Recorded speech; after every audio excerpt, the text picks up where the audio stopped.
What's going on, guys? Treasured up here in the garage with the R6. For today's video, I've got an addition to the quad lock. Let's go. All right, so I went ahead and ordered the weatherproof wireless charger for the quad lock. It's gonna go right on top of there. We're gonna go ahead and put the weatherproof wireless charger on there, which is gonna charge the phone while we're riding. So that's gonna be freaking awesome. We'll test that out this season. I'm also going to do the waterproof 12 volt to USB smart adapter. Now this is gonna stop the bike from discharging the battery when the bike is not in use. To me, this is necessary, a good thing to have if you have the wireless charging pad. All right, so step number one, we're gonna go ahead and remove the existing mounting head. Now I have the mounting head and then I have the vibration dampener as well here. So we're gonna go ahead and remove the top head right here.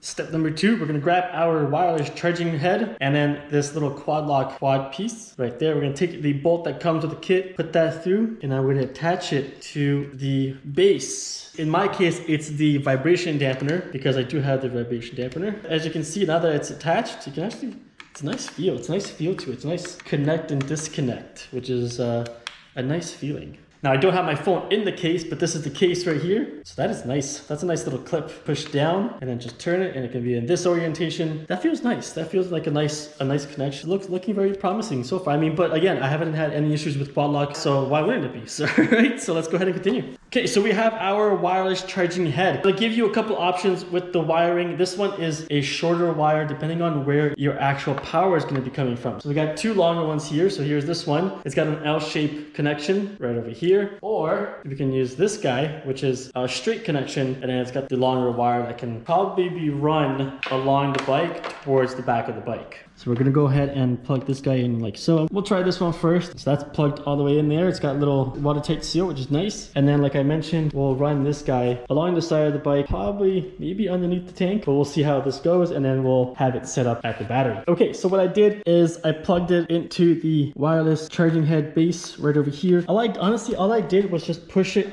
underneath the tank. I didn't even take the tank up or remove anything. I just pushed it underneath. As you can see, it's nice and snug in there. And then I just gave it a tiny little tug and then it just popped in on the corner. And as you can see, it's running along the inside and then just up like so right over here to the side. Now, the only thing I can't do right now because I am on the stand, I can't check the steering. So if this is enough, but I think there's going to be enough wire here for me to turn the steering to that way. And if it's not, then I'll just make adjustments. So I've got the USB-A connection here. Now, mind you, if you already had an accessory outlet or plug for your motorcycle, you would just be plugging that into your bike. However, with the R6, you are going to need the waterproof 12 volt USB smart adapter because that will get connected to your battery. And then this adapter will then get connected to your USB-A port, which is coming off the charging port. So next, we're going to go ahead and install this. All right, so this is where our USB type A part, this is where it would actually get connected to your USB power source. Now with the R6, when it comes from factory, there is no USB power source coming from any of the wire harnesses or auxiliary plugs or anything like that. So this is why we need the weatherproof adapter for the R6. This is the wiring that's going to come and get connected to the positive and negative of the battery. This is now the adapter. You can see there's the USB-A power that's going to be added to the bike. Now, I guess you could do this a couple of ways, right? So you can have the adapter down here, which is what I'm looking to do, but you definitely can attach the connection. So this connector then gets connected to here, gets plugged in, and then this side is plugged to the battery. But you can also run this length of cable underneath the tank, and then your USB power would come up to here. Then you can use the shorter cable from the charging head, and then it would go from the charging head just to there. Now, that's another option that you could do. I don't know if I want to do that, to be honest with you. Run it from underneath and then just get it to stick right over here on the frame, but then the frame gets really hot too. So I don't know if I want to do that either.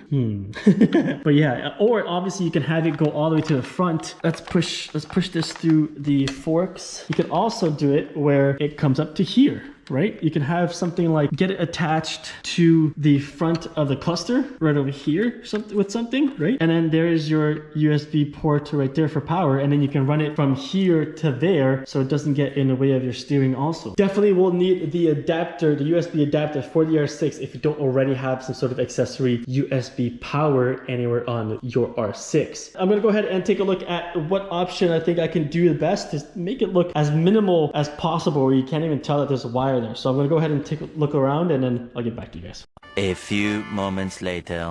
Okay, so I've made a decision on how I'm going to set this up. As you can see, you cannot see any wires anywhere. There's a wire right there coming from underneath the tank, which I ran underneath the tank, and it comes out right over here. And this gives power to the charging base, which is right over here. Now, as you can see, there is some extra wiring here. So here's what I did. We've got our positive and negative connections for the adapter. Then I ran the positive just on the side over here. This is the fuse. The fuse is on the side of the wire harness. It's just hiding underneath there a tiny bit. There's enough space. Then I ran the wire down this way. There, here comes the negative, comes across. Here comes the negative side connected to the wire, and then it runs. I'm gonna pull this up right here. There's enough space on the side of the battery where you can nicely wind it up together and then store it underneath. That is the connection between the wire to the battery and this adapter. So I have that connected. And then there's a long wire that you could run from this adapter all the way to the front. However, I actually called it all up, and I'll just pull it out. So as you can see right there, that's how much wiring you have from the front. So this comes in from right there. So here, so the wire comes from there,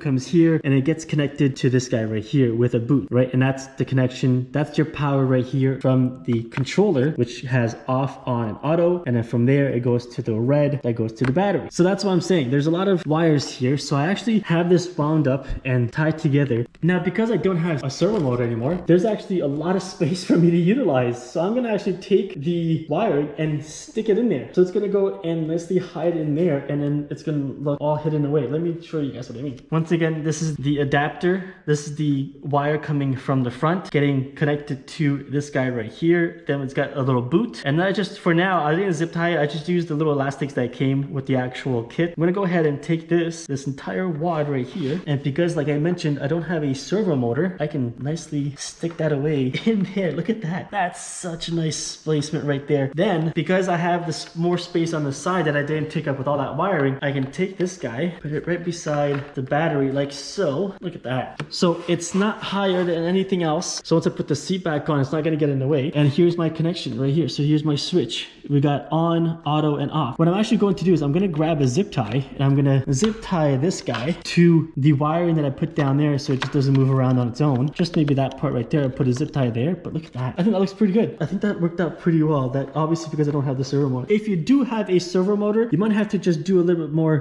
playing around with the wiring. There is space right up here that you can put some wiring, and you can also put some wiring right over here as well, and some space for wiring as well. A little L shape here beside the battery. So there is some options here even if you do still have the servo motor, but I think that is the best option, especially because the wire just comes out under the tank and just this little tiny space right there. And I think that looks pretty slick. I think that looks pretty slick, and you can't really tell that there's anything there. If you're curious on how this works, let me just show you guys right now. So I've got a key in the ignition right over there. We're gonna go ahead and turn on the bike. That's just key switch on, but nothing happens right now because we are in the off position. So I am in the off position currently. I'm gonna go ahead and put it into the on position. Now it's on, and you can see the light just came on. I'm gonna go ahead and turn it off for a second and turn it back on, and there's the 3 flashes, and then boom. So that means that we do have power coming up to the base, which is good. But this is going to be on, so this is on at all times. So as you can tell, the bike is not on. It is currently draining the battery, which we don't want that. And you know, I mean, unless you turn the switch and you put the switch somewhere where you can turn it off and on and off and on, why would you do that?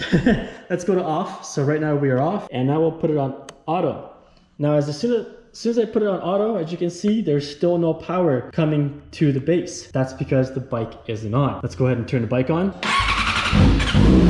So as you can see, now that the bike is on, it flashed 3 times and we have power. Turn off the bike. As you can see, it's still currently on, so the power is still there. Now that the bike is off, it automatically switched this off because we are on auto, and it's not allowing the battery to drain any further. So that's actually really useful. I'm glad I actually got this adapter, so then I don't have to just constantly worry about it being on and off if I left it on or anything like that. So I would have to bump start the bike to get anywhere. That's a good positive on that end. Turn the key off so I don't drain the battery now. However, because obviously it is winter time, I cannot take the bike out and go for a ride. I think I'm happy with it. I think I'm happy with the way and the orientation that I've got it going on. I mean, obviously we have power to it, but I didn't even check to see if it actually works with the phone on. So let's go grab the phone. It's got the quad lock case right here. Let's go ahead and stick that guy on. So that is on. Let's go ahead and turn the key on. So we got the key switch on. So now everything on the bike is powered. As you can see, the phone is not charging. It is not red up here either. Now, if I do come over here and then go to on, I switched it now to on. If I come over to here, now you can see that the phone is actually charging. So it's got the red light, it's charging, and it does say wireless fast charging, 68%, 59 minutes until charged. So that's the difference right there. So I will, at this point, go to off and I'll go to